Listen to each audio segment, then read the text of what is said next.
teman-teman, selamat datang kembali di channel Supawan Awal ya. Jadi di video kali ini kita akan bahas ya proses awal pembuatan tralis. Jadi di sini kita gunakan siku 22 teman-teman ya, sama besi holo ukuran 1,5 ya. Jadi nanti sambil proses prakteknya kita akan jelaskan step-stepnya teman-teman. Jadi silakan teman-teman ikuti sampai selesai ya, apa aja yang langkah-langkahnya untuk proses pembuatan tralis dari awal ya. Semoga informasi ini bermanfaat buat teman-teman pemula di sana. Oke teman-teman, jadi poin pertama di sini adalah untuk proses potong ya. Untuk tingginya atau yang bagian kiri ya, bagian tulisan warna kiri, untuk tinggi teman-teman cukup kurangi aja sekitar 0,3 cm. Nah lalu untuk bagian kanan untuk lebar, jadi teman-teman tinggal tambahkan aja ukuran lebar dari tralisnya, ukuran full lubang ya. Jadi teman-teman ini belum dikurangi. Jadi teman-teman nanti kalkulasi aja 2 kali lebar sikunya ya. Jadi lebar full plus 2 kali ukuran lebar siku yang teman-teman gunakan, lalu dikurangi 0,5 cm teman-teman.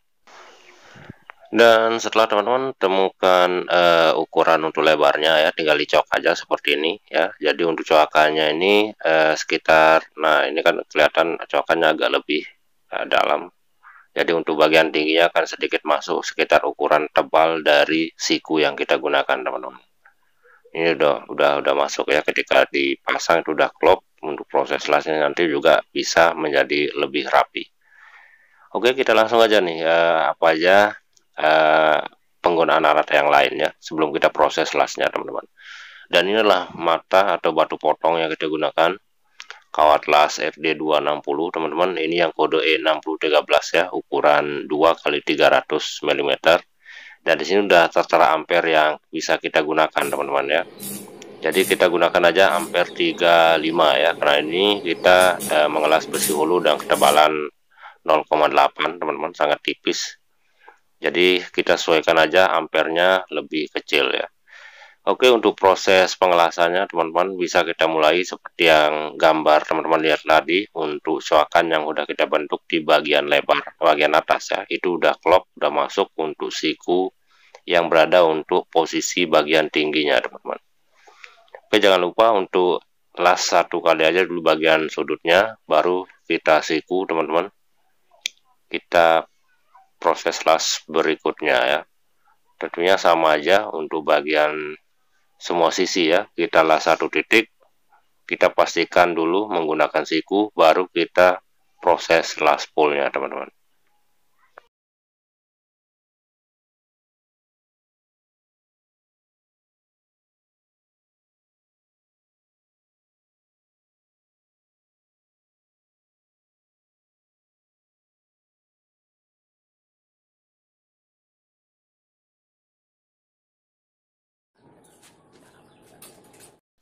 Oke, di bagian depan juga sama aja teman-teman ya prosesnya. Teman-teman bisa las full. Untuk bagian belakang aja, bagian depan juga tidak usah dilas, itu udah kuat bagian belakangnya teman-teman.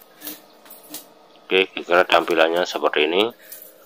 Dan selanjutnya teman-teman bisa potong ya untuk holo 1,5 seperti ini. Dan kita mulai memperkirakan gambarnya seperti apa yang akan kita bentuk ya. Cukup kita las saja dua sisi untuk bagian bawahnya dulu. Ini jaraknya sekitar ini 8 ya, 8 cm teman-teman. Teman-teman nanti bisa gunakan atau bikin mal seperti ini. Jadi teman-teman nggak perlu repot lagi mengukur berulang kali ya untuk proses pengelasannya. Jadi untuk bagian samping juga sama ya teman-teman, ini jaraknya 8 cm semua. Kita gunakan mal yang tadi yang udah kita bentuk. Dan selanjutnya untuk bagian tengah tinggal kita ukur, potong semua bagian yang akan kita las di bagian tengahnya ya. Ini ukurannya sama saja bagian tengah, jadi kita potong sekaligus. Oke, setelah holonya terpotong baru kita mulai proses lasnya teman-teman ya. Jadi ketika teman-teman udah bikin malnya seperti ini, akan mempercepat ya, akan mempermudah teman-teman untuk proses pengelasan. Jadi biasanya untuk jarak tralis itu, jadi ukuran jendela biasanya itu 50 cm 40 cm ya. Jadi ukuran untuk pinggir ini biasa 8 cm atau maksimal itu 10 cm teman-teman ya, tergantung dari permintaan konsumen juga. Tapi keseringannya kita biasa menggunakan 8 cm teman-teman untuk jaraknya. Nah, jadi untuk poin kedua ya teman-teman yang perlu kita perhatikan juga untuk proses pengelasan yang pertama ya, ini bagian pertama pengelasannya. Jadi kita tidak perlu mengelas full dulu ya, jadi hanya 2 titik untuk 2 sisi holo yang kita las ini teman-teman. Jadi ini untuk menghindari nanti bagian bawah dari bagian bawah tralis ini akan melengkung ya. Jadi kita las 2 titik aja untuk beberapa sisinya, lalu nanti setelah selesai baru kita las ya untuk bagian belakangnya. Di sini kita cari as tengahnya teman-teman. Jadi untuk 6 sisi yang masih belum dilas ya, kita selesaikan dulu, baru kita proses lanjut pengelasan di bagian, atau kita balik ya untuk proses yang belum dilas.